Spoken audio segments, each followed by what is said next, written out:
Hi there, and welcome to the very first episode of Real Talk, where I connect with experts in mindset, mindfulness, balance, and well-being. I'm so excited to kick off this series with you. My goal for Real Talk is to inspire and help you cultivate small but powerful changes that can make a real difference in your life. In today's episode, we're joined by the incredible Stephanie Nguyen, who will be sharing her valuable insights on finding balance, life beyond work. Stephanie is passionate about helping ambitious achievers improve their mindset so they can live the life they truly envision. I know this conversation will leave you feeling inspired. So, without further ado, let's get into the nitty-gritty.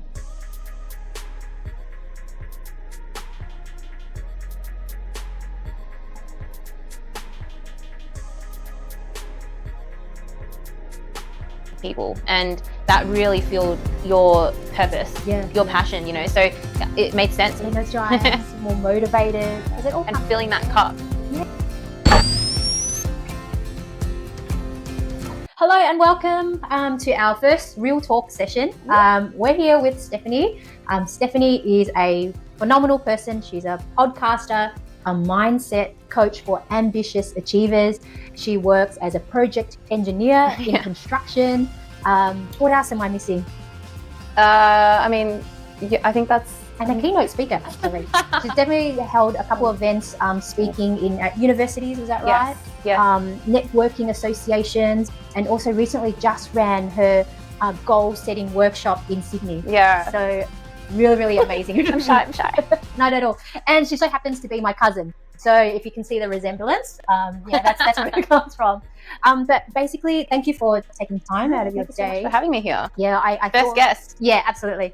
I thought this would be a really exciting opportunity to pick your brain, because you have a wealth of knowledge in terms of, working in corporate, is that right? Working in teams, you delegate work as well. And you also are very methodic in everything that you do. And certainly, if you haven't known yet, Stephanie has been coaching me in terms of empowered living, in terms of finding strategies to help improve stress, burnout, and autopilot. So everything that I've been emailing and sending out is all because of Steph's support and being the coach and accountability partner. Oh, thanks, Daddy. Yeah. Well, yeah, it's a testament to you and your passion, your purpose in always trying to help people literally live the best life that they can and thrive in their lives. So that's all you. It is all you. But let's get to the nitty gritty. The reason why I approached you was I've had a client recently who came in, and she works in a high position, and she looks after a lot of staff, but in herself she was feeling depleted, really, emotionally, mentally. Everything was really taxing for her, and she felt like she wasn't supported from higher up, and I knew that a big part of her physical symptoms was a result of the environment that she was in. So from a mindset perspective, is there anything that you can give in terms of your experience and what strategies you'd implement? I think the first thing, and it's probably a thought that not many people want to actually have, but why is upper management not supporting her? I think that's a really big question. It's also a really hard question. Reason being is because a lot of us as humans, we're quite extremist in the sense that we're either very overly optimistic that it's kind of unrealistic, or we focus a lot on the negative. And in this particular situation, perhaps your client doesn't want to admit the real changes that have to happen if she accepts the fact that upper management is not supporting her the way that they should. Aside from that, if she has chosen to remain in that environment, there's a couple of things that she could do, but it really depends on who she is as a person. So for me personally, when I'm working, I need my environment to support me. I'm not someone who can switch off.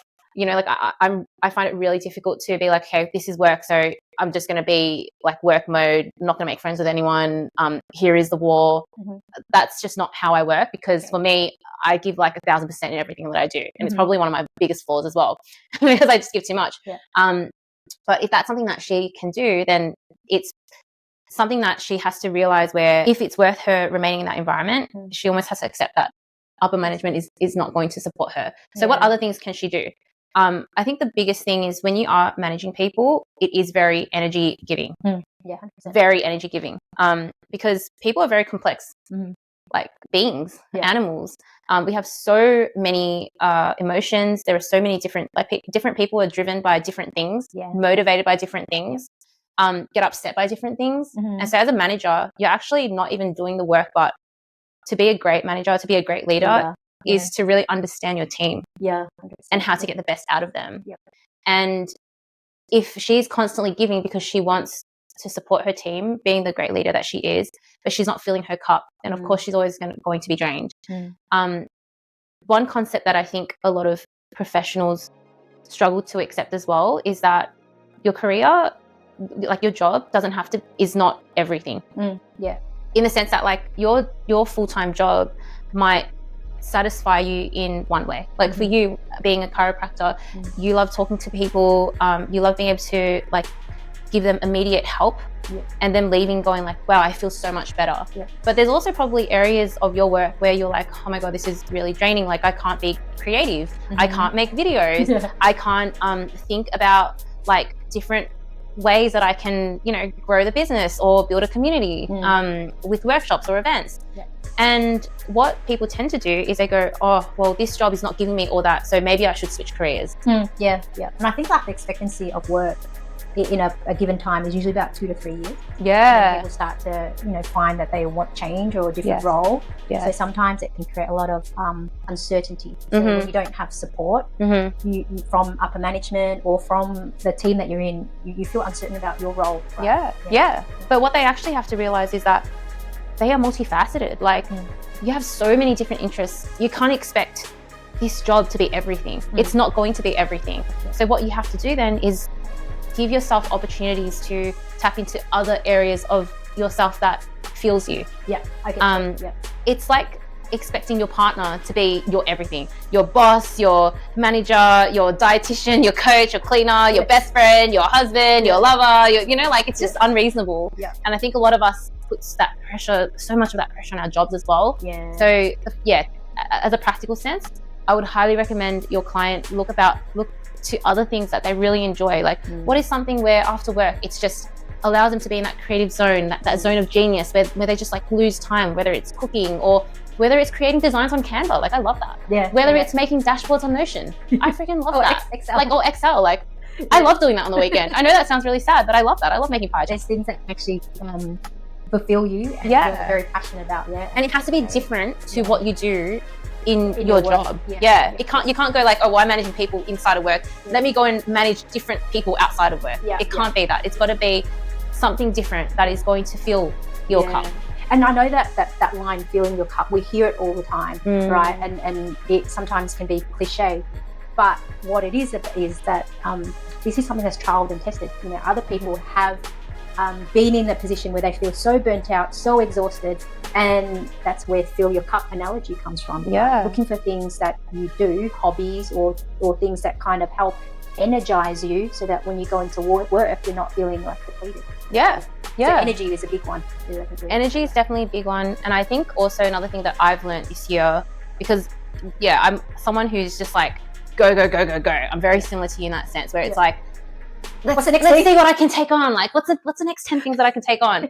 When really what we should be doing is the opposite of that. It's like, if you are doing a lot already of something, then to actually fill your cup properly is to do the opposite, because you're not filling your cup because you're not doing enough of the thing that you're not doing, if that makes sense. So if you're doing too much, then it means you haven't given yourself enough time to just chill and wind down and not do anything. And it's doing that opposite thing. Like that's something that I really had to learn this year, where it's like, just because you're not doing something doesn't mean that you're not growing. Doesn't mean that you're not producing. But it just means that you're allowing yourself to recharge properly. And I think the other takeaway, what I've learned with you, is that when you actually slow down, you're not really stopping you from progressing, but you're actually taking that time to reflect, analyze, digesting what's happened, so that you can then propel forwards. Because I think we get caught more motivated because it all and filling that cup. Now, hopefully you learned a couple of things from our real chat today. If you have any questions or any topics that you would like us to address, certainly this channel is for you.